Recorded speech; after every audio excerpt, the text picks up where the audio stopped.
Vozes do Abismo. Eu nunca acreditei de verdade nessas coisas. Magia negra, feitiçaria, essas eram histórias para crianças.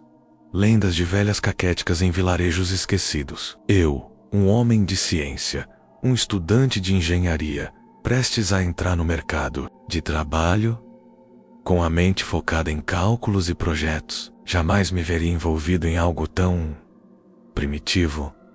Mas a curiosidade é uma desgraçada que te arrasta para abismos que você nem sabia que existiam. E o meu abismo começou, de forma quase inocente, com um exemplar encardido do livro de São Cipriano, um daqueles de capa dura preta, com as páginas amareladas pelo tempo, e um cheiro rançoso de mofo e segredo, encontrado por meu primo, Lucas, num desses sebos esquecidos no centro da cidade. Ele o trouxe para casa como se fosse um troféu, os olhos brilhando, com uma excitação quase doentia, me dizendo: é o livro da capa preta, o verdadeiro, aquele que chamam de o tesouro do feiticeiro. Dizem que tem rituais para tudo, até para fortuna e poder. Eu ri, claro, com um ar de superioridade intelectual. Mas uma semente estranha foi plantada na minha mente cética.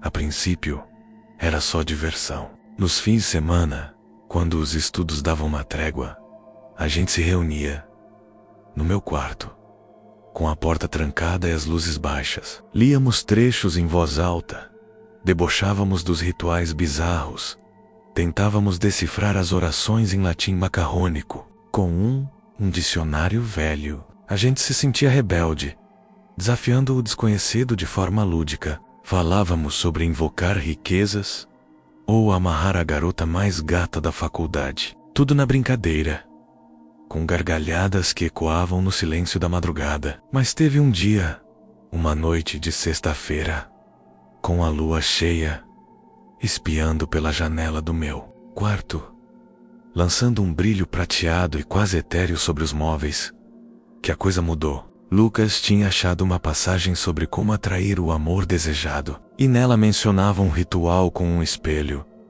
velas de cera pura e uma oração repetida 13 vezes à meia-noite. Eu estava perdidamente apaixonado por uma colega de faculdade, a Helena, uma ruiva de olhos verdes, que parecia ter saído de um sonho, e ela mal olhava na minha cara, sempre absorta em seus livros de física. Lucas, com aquela convicção de quem já estava meio possuído pela leitura e pelas lendas que o livro sussurrava, me convenceu.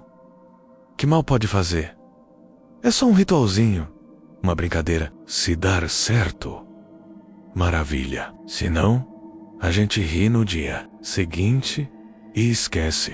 A ideia de que eu poderia ter uma chance com Helena, mesmo que por um método tão absurdo, começou a corroer minhas defesas. E foi assim que, naquela noite, no silêncio pesado e quase sufocante do meu quarto, eu acendi as velas. Eram 7, todas brancas, dispostas em círculo perfeito, sobre uma toalha preta que minha avó usava em funerais. Coloquei o espelho no centro. Um desses espelhos de mão antigos, com a borda prateada gasta e manchas escuras no vidro, que eu tinha pego escondido do armário do banheiro. A imagem de Helena, que eu tinha conseguido de um trabalho em grupo da faculdade, estava virada para o espelho, o rosto sorrindo levemente. As chamas das velas dançavam, projetando sombras alongadas e distorcidas nas paredes, transformando os objetos do meu quarto em monstros disformes. E de repente, o ar ficou denso, pesado, quase irrespirável, como se a própria atmosfera tivesse ganhado uma nova gravidade só ali, naquele círculo de luz bruzuleante. Eu comecei a ler a oração, que estava escrita numa caligrafia tremida e estranha no livro, a voz embargada no início, com um tremor incontrolável, depois ganhando um ritmo estranho, quase automático, como se outra entidade estivesse ditando em minha mente. Repeti 13 vezes, Como dizia no livro, sentindo um arrepio na espinha a cada repetição. Um calafrio que percorria todo o meu corpo, arrepiando os pelos dos meus braços e nuca quando terminai.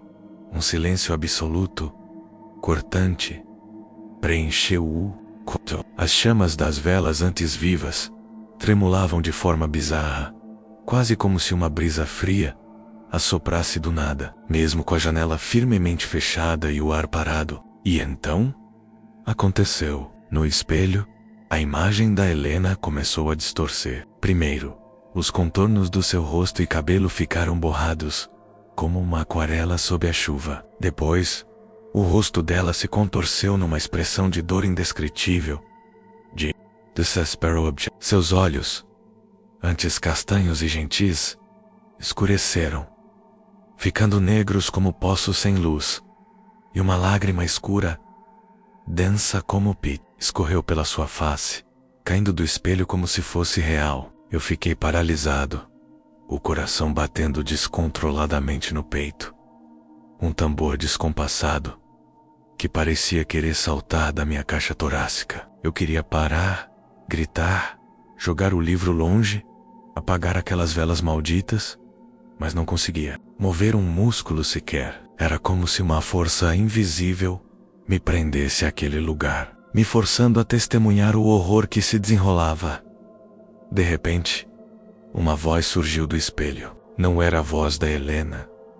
Não era humana. Era gutural, rouca, arrastada, como se viesse de um poço sem fundo de dor e rancor, de sofrimento ancestral. Ela ecoava no meu peito, não nos meus ouvidos, ressoando nos meus ossos, vibrando em cada célula do meu corpo. Você me chamou, você me invocou, ela sussurrou, e a cada palavra, a imagem da Helena no espelho se contorcia mais, em uma agonia indizível, como se estivesse sendo retorcida, esmagada, por uma força descomunal. O amor é um preço alto a pagar por um pacto, e o seu preço será a sua voz, e não apenas a sua voz, mas a paz de quem você buscou aprisionar. Eu tentei gritar, chamar Lucas, mas nenhum som saiu da minha garganta. Minha voz simplesmente se foi, evaporou no ar denso,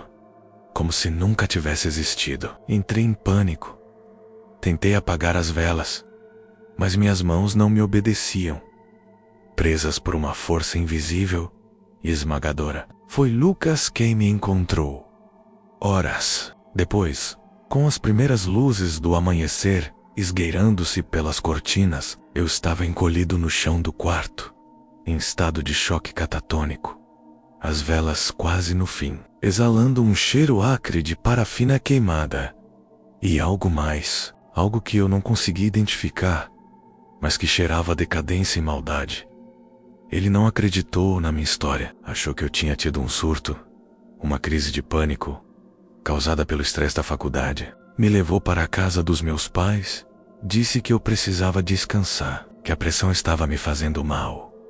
Nos dias seguintes, eu estava mudo. Não um mudo de doença, mas um silêncio profundo, perturbador. Os médicos, um após o outro, me examinavam, faziam testes, mas não encontravam nada. Minhas cordas vocais estavam perfeitas, mas eu não conseguia emitir um som sequer. Minha mãe chorava de desespero, meu pai estava pálido de preocupação. Eu tentava explicar, escrever em pedaços de papel o que tinha acontecido, mas quem acreditaria em uma história de um livro amaldiçoado? Um espelho mágico e uma voz roubada? Eu parecia um louco.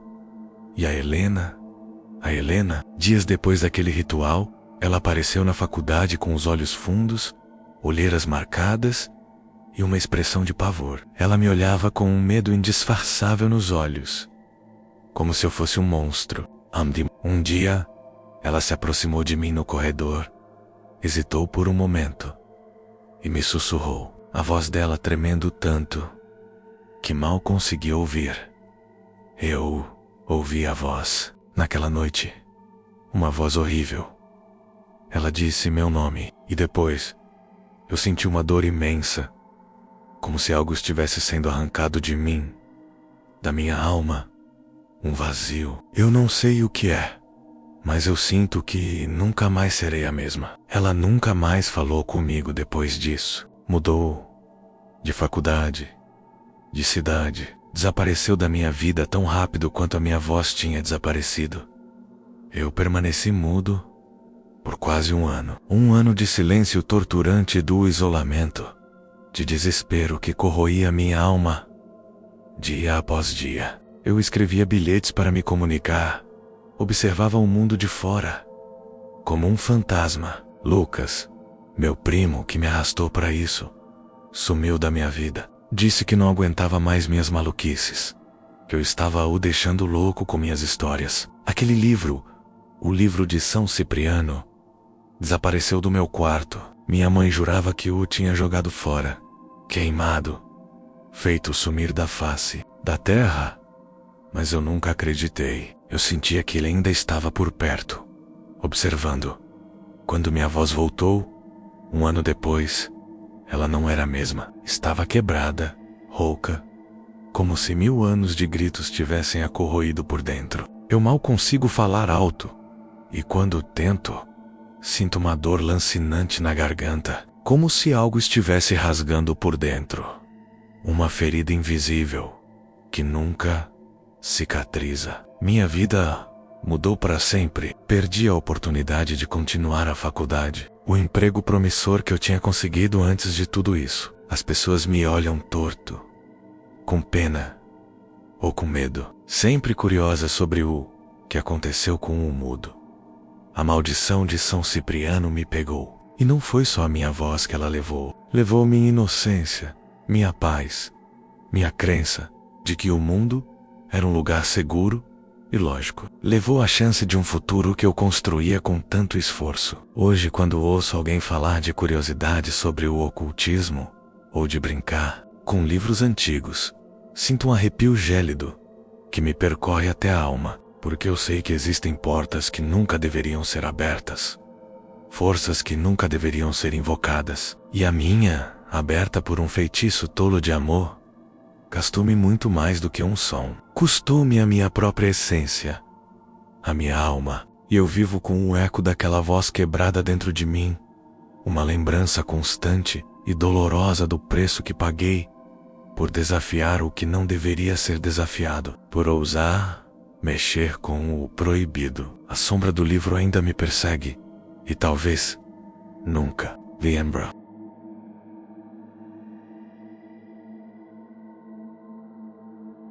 Meu nome é Sofia. Ou era. Às vezes, quando me olho no espelho, tenho dificuldade em reconhecer a mulher que me encara de volta. Há uma sombra em meus olhos, um vazio que não estava lá antes. Uma marca que o tempo e a dor não conseguem apagar. Minha história com o livro de São Cipriano não começou com curiosidade juvenil, como a de tantos outros, mas com desespero. Eu tinha 20 e poucos anos. Estava no fundo do poço. Minha mãe estava doente, a conta do hospital crescendo como uma avalanche, e meu pai, um homem trabalhador, havia perdido o emprego. A cada dia, eu via a esperança murchar em seus olhos, e o medo se apoderava de mim. Foi nesse limbo de angústia que uma vizinha, a Dona Clara, uma senhora estranha, que vivia rodeada de gatos e ervas secas, me abordou. Ela viu meu sofrimento e, com uma voz rouca e olhos que pareciam enxergar a alma, me disse: existe um caminho para o que você precisa, minha filha. Um caminho rápido, mas não é um caminho que os fracos trilham. Ela então me entregou um pacote embrulhado em um pano escuro. Dentro estava ele, o livro de São Cipriano. Não era o livro da capa preta, mas uma edição mais antiga, com uma capa de couro gasto e um cheiro forte de terra molhada e algo metálico, como sangue seco. Dona Clara me alertou: use com sabedoria e com um propósito puro. Ele tem o poder de te dar o que você quer, mas o preço sempre é cobrado de alguma forma. Na minha cabeça, o único propósito puro era salvar minha família. Eu folheei as páginas amareladas à luz fraca do meu abajur. As ilustrações eram perturbadoras, cheias de figuras demoníacas e símbolos arcanos. Encontrei um capítulo sobre atrair riquezas inesperadas e outro sobre curar enfermidades incuráveis. Meu foco se fixou no segundo. Precisava de dinheiro para o tratamento da minha mãe e precisava que ela ficasse bem. O ritual era complexo.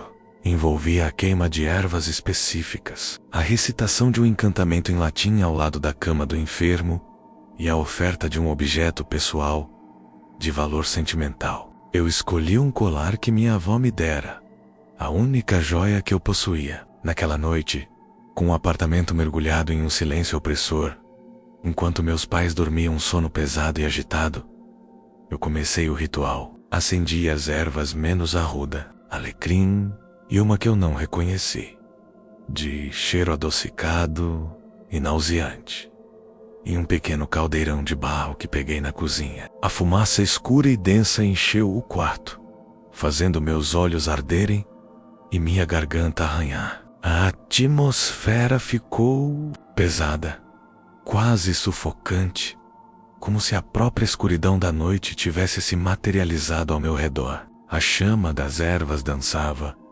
projetando sombras grotescas nas paredes, e eu me sentia observada, como se olhos invisíveis me fitassem de todos os cantos. Com a voz embargada pelo medo e pela fé, comecei a recitar o encantamento. Era um latim estranho, gutural, que parecia arranhar minha garganta a cada palavra. À medida que eu repetia as frases, um zumbido baixo começou no ar, crescendo, preenchendo o quarto, vibrando em meus ouvidos. Minhas mãos tremiam, mas eu não parei. A imagem da minha mãe, frágil e pálida na cama, era o meu mantra. Quando cheguei à última linha, joguei o colar no caldeirão. Ele crepitou nas chamas, e um cheiro metálico, forte e ferroso invadiu o ambiente. Naquele exato momento, o zumbido cessou abruptamente, e um frio intenso percorreu meu corpo, fazendo meus dentes baterem. Minha mãe, na cama, deu um pequeno gemido e virou-se. Eu corri até ela, mas ela continuava a dormir. Nada parecia ter acontecido. Fui para a cama, exausta e desiludida. Na manhã seguinte, minha mãe estava diferente. A febre havia baixado drasticamente. No dia seguinte, ela se sentou na cama. No terceiro dia, ela estava de pé, andando pela casa fraca, mas recuperada. Os médicos não sabiam explicar. Disseram que era um milagre, uma remissão espontânea. Eu sabia que não era um milagre da ciência. Era obra do livro, do ritual. Eu havia conseguido. O alívio me inundou. Uma onda de gratidão e uma euforia perigosa. Eu havia feito um pacto com algo, e ele cumpriu sua parte. Minha família estava a salvo, mas Dona Clara havia alertado. O preço sempre é cobrado, e ele começou a ser cobrado. Poucas semanas depois da recuperação da minha mãe, a primeira coisa estranha aconteceu. Minha irmã mais nova, Ana, começou a ter pesadelos terríveis. Ela gritava no meio da noite, chamando por mim, dizendo que via sombras e olhos vermelhos em seu quarto. Eu tentava acalmá-la, dizendo que era apenas a imaginação, mas eu sentia um calafrio na espinha. As olheiras dela se aprofundavam e ela começou a definhar. E o mais assustador, ela começou a falar sozinha, murmurava coisas sem sentido, em uma língua que eu não reconhecia, mas que soava vagamente familiar, como o latim distorcido do ritual. O estado da Ana piorou. Ela perdeu o apetite. As cores sumiram de seu rosto. Seus olhos, antes cheios de vida, tornaram-se vazios, opacos, quase inexpressivos. Ela mal me reconhecia. Os médicos, novamente, estavam perplexos. Diziam que era uma doença psicossomática, mas eu sabia que não era. Eu sentia, no fundo da minha alma, que o preço estava sendo cobrado, e que ele estava sendo cobrado da minha irmã, a mais inocente de todos nós. Eu peguei o livro de São Cipriano novamente, desesperada, buscando uma solução, um contrafeitiço. Encontrei uma passagem sobre como transferir uma maldição. O ritual era complexo, exigia sangue, o meu sangue, e a presença de um espelho. Naquela mesma noite, com a Ana em seu leito, delirando e murmurando as palavras estranhas, eu fiz o ritual. Cortei a palma da minha mão com uma faca de cozinha, sentindo a dor lancinante, e deixei meu sangue pingar sobre as páginas abertas do livro. As palavras do encantamento escorriam da minha boca como veneno. Eu olhava para o espelho à minha frente, pedindo, implorando, para que o que quer que estivesse afligindo minha irmã fosse transferido para mim. Mas o espelho não mostrou a mim, ele mostrou a Ana. E enquanto eu falava, via a vida se esvair. Do sus ou rus, a sombra que a consumia se aprofundar, se solidificar. Foi naquele momento que uma luz fria, quase lunar, emanou do espelho e a figura de uma mulher começou a se formar. Ela era alta e esguia, com cabelos negros que caíam sobre seu rosto pálido e sem feições. Mas os olhos dela eram fendas escuras, vazias, que me penetravam a alma, sem piscar. Ela não tinha boca, mas a voz que ecoou no meu quarto, a mesma voz do livro que eu havia lido no ritual, sussurrou diretamente na minha mente. Você não pode transferir o que já está enraizado. O preço foi pago. E o espelho agora é seu. A luz do espelho diminuiu, e a figura da mulher se desfez. Como fumaça, eu caí de joelhos, exausta, sentindo uma dor no peito que não era física, mas espiritual. Minha irmã, Ana, não acordou. Na manhã seguinte, ela se foi, silenciosamente, levada por algo que eu havia invocado. Meu pai entrou em colapso. Minha mãe, recém-recuperada, caiu em uma depressão profunda. Nossa família se despedaçou.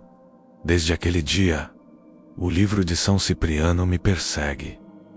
Eu não consigo me livrar dele. Ele reaparece, não importa onde eu o esconda, em minha gaveta, sob meu travesseiro, dentro da geladeira. Ele está sempre lá. As páginas abertas, sussurrando, e o espelho que usei no segundo ritual. Ele mudou. Sempre que me olho nele, meus olhos, antes castanhos, parecem mais escuros, quase negros. E por um instante, apenas um instante, ele me mostra não o meu rosto, mas o rosto de Ana, com os olhos vazios e a sombra que a consumiu. E eu vejo a mulher sem feições que vi no ritual, parada atrás de mim, no reflexo, me observando. Sempre me observando com seus olhos sem brilho.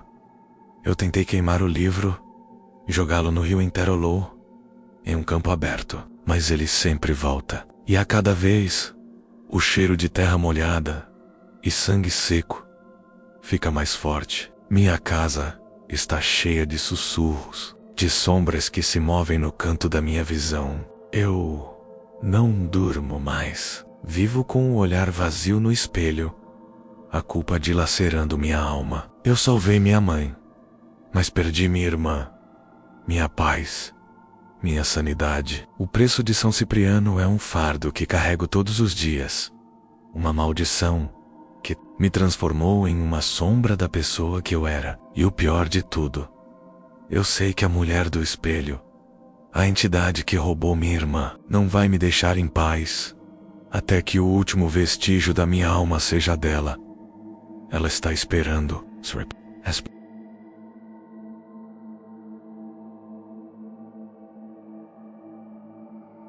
Eu era um homem de sorte, ou pelo menos assim eu me via. Um empresário bem-sucedido no ramo imobiliário, com uma família linda. Minha esposa, Clara, e nossos 2 filhos, gêmeos cheios de vida, Pedro e Mariana. Morávamos numa casa grande, com jardim, e tínhamos tudo o que o dinheiro podia comprar. Mas a verdade é que, por trás da fachada de sucesso, eu era um homem consumido pela ambição. Queria mais, sempre mais, Não era suficiente ter o suficiente. Eu precisava ter o excesso, o domínio. Foi essa ganância insaciável que me levou ao livro de São Cipriano. Não o encontrei num sebo empoeirado ou através de uma vizinha excêntrica. Fui apresentado a ele por um colega de negócios, um sujeito sorrateiro e pálido, chamado Dr. Valério, que tinha a reputação de sempre ter uma carta na manga quando o assunto era fechar acordos impossíveis em uma noite regada a uísque caro e charutos. Ele, com um sorriso enigmático, me sussurrou: existe um conhecimento que transcende o convencional, um atalho para o poder absoluto. Mas não é para qualquer um, é para quem tem coragem de pagar o preço. Ele me entregou uma cópia do livro, encadernada em couro vermelho, com um símbolo estranho e dourado gravado na capa, que parecia um olho estilizado. O cheiro era de incenso velho e pólvora. Este é o livro de São Cipriano, ele disse, mas não é o livro dos simplórios. Esta é uma edição especial, para aqueles que buscam o controle total. Eu ri, claro, mas a curiosidade foi mais forte. Naquela noite em meu escritório luxuoso, com a cidade luzindo lá fora, eu comecei a folhear suas páginas. Havia capítulos sobre prosperidade infinita, dominação de inimigos e longevidade inumana. Meu olhar pousou em um ritual para obter poder e influência ilimitados. A promessa de ter a palavra final em todos os negócios, de ser imbatível, era irresistível. O ritual era exigente. Precisava ser feito à meia-noite, em um local isolado, sob a luz da lua nova, com sacrifícios simbólicos de elementos preciosos e um juramento de lealdade a uma entidade benfeitora. Decidi fazê-lo na antiga fazenda de minha família, um lugar deserto e esquecido a quilômetros da cidade, onde ninguém me encontraria. Era uma noite sem estrelas, escura como breu, exceto pela finíssima linha prateada da lua nova no horizonte. Levei comigo um diamante bruto, um relógio de ouro que meu pai me dera e uma mecha do meu próprio cabelo. O frio da madrugada penetrava meus ossos, e o vento uivava entre as árvores secas. Montei o círculo de pedras como instruído no livro, e acendi a fogueira no centro. As chamas dançavam, projetando sombras fantasmagóricas no chão. O ar ficou gelado, pesado, como se uma presença invisível me rodeasse. Comecei a recitar o encantamento, as palavras estranhas e guturais do livro, sentindo minha própria voz se distorcer, ficando mais grave, mais rouca. A cada palavra, uma sensação de poder e vertigem me invadia, como se eu estivesse crescendo, me tornando algo maior. Joguei os objetos na fogueira, um por um. O diamante brilhou intensamente antes de se desintegrar. O relógio derreteu seu ouro escorrendo como lava. Minha mancha de cabelo crepitou e virou cinzos quando terminei. O fogo apegou-se, deixando o local num silêncio sepulcral e um cheiro insuportável de enxofre. E então, senti uma presença, não vai nada, mas senti um olhar gelado, penetrante, que parecia me sondar até a alma. Uma voz sem som ecoou em minha mente, mais clara que qualquer sussurro. O poder é seu, mas lembre-se, todo poder exige um sacrifício, e a cada ganho haverá uma perda. Eu senti um arrepio percorrer minha espinha, mas a euforia do poder iminente era avassaladora. Saí da fazenda sentindo-me invencível. Nos meses seguintes, minha vida empresarial decolou de forma meteórica. Acordos impossíveis se concretizavam, concorrentes misteriosamente faliam ou desapareciam do mercado. Minhas ações dispararam, meu nome virou sinônimo de sucesso. Eu era o rei do meu setor. A Clara e meus filhos pareciam felizes com a prosperidade, mas eu comecei a notar pequenas coisas, quase imperceptíveis. A princípio, Pedro, meu filho, antes um menino brincalhão, começou a ficar calado, distante, com um olhar que parecia carregar o peso do mundo. Mariana, minha filha, que sempre teve uma alegria contagiante, começou a ter pesadelos e a se isolar em seu quarto, desenhando figuras sombrias e abstratas. Eu tentava falar com eles, perguntar o que estava acontecendo, mas eles se fechavam ou me olhavam com um medo estranho, como se eu não fosse mais o pai que eles conheciam.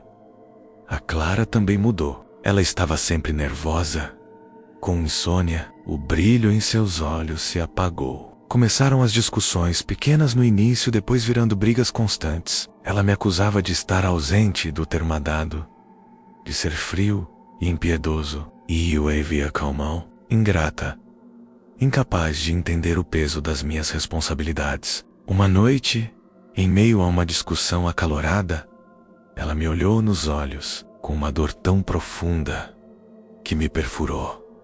Você está diferente, João.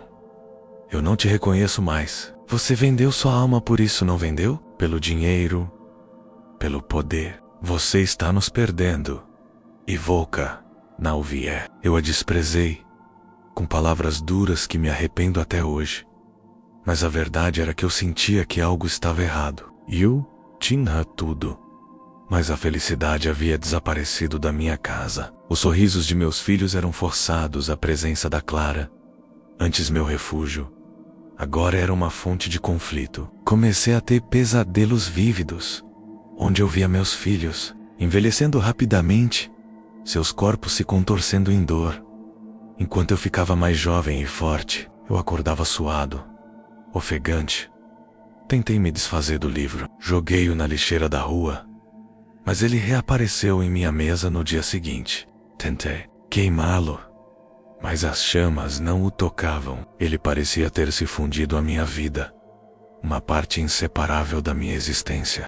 E a voz, aquela voz sem som, que eu tinha ouvido na fazenda, começou a se fazer presente em minha mente, sussurrando meus pensamentos, me incentivando à ganância, ao controle, à manipulação. Eu percebi que não era eu quem controlava o poder. Era o poder que me controlava um dia. Ao voltar para casa, encontrei a casa vazia. Clara havia ido embora, levando Pedro e Mariana. Uma carta simples sobre a mesa da cozinha. Não aguento mais, João. Não reconheço o homem em que você se tornou. Você nos roubou a paz, a alegria. Você não nos ama mais. Só ama o seu poder. Adeus. A dor me atingiu como um raio. O sucesso, o dinheiro, o poder. Tudo parecia inútil sem eles.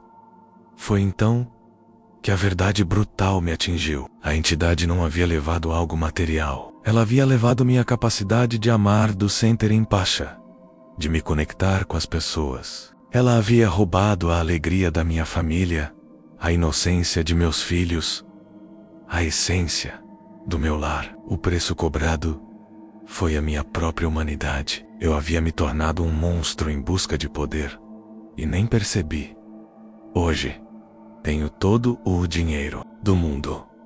Um império que se estende por vários países. Mas durmo em uma casa vazia, sem risos de crianças, sem o abraço de uma esposa. Os acordos são frios, os negócios vazios. A prosperidade que eu tanto busquei é uma prisão de ouro. Meus filhos não me respondem mais. Minha esposa se recusa a me ver. O Dr. Valério sumiu, como uma sombra que se desfaz no ar. Eu me olho no espelho e vejo um homem bem-sucedido, mas com os olhos vazios, sem vida, como se uma parte da minha alma tivesse sido arrancada. A maldição de São Cipriano não me roubou a voz ou a vida de alguém. Ela me roubou algo muito mais precioso: a capacidade de sentir e de amar. Ela deixou uma cicatriz invisível na minha alma, uma ferida que não sangra, mas que dói mais que qualquer corte. E eu vivo com essa dor, com o eco daquela voz que me prometeu tudo e me tirou o único, tudo o que importava. A cada novo milhão que entra em minha conta, sinto o vazio crescer, a solidão se aprofundar. A certeza de que troquei a felicidade pela perdição. E não há feitiço no livro que possa trazer de volta o que eu perdi.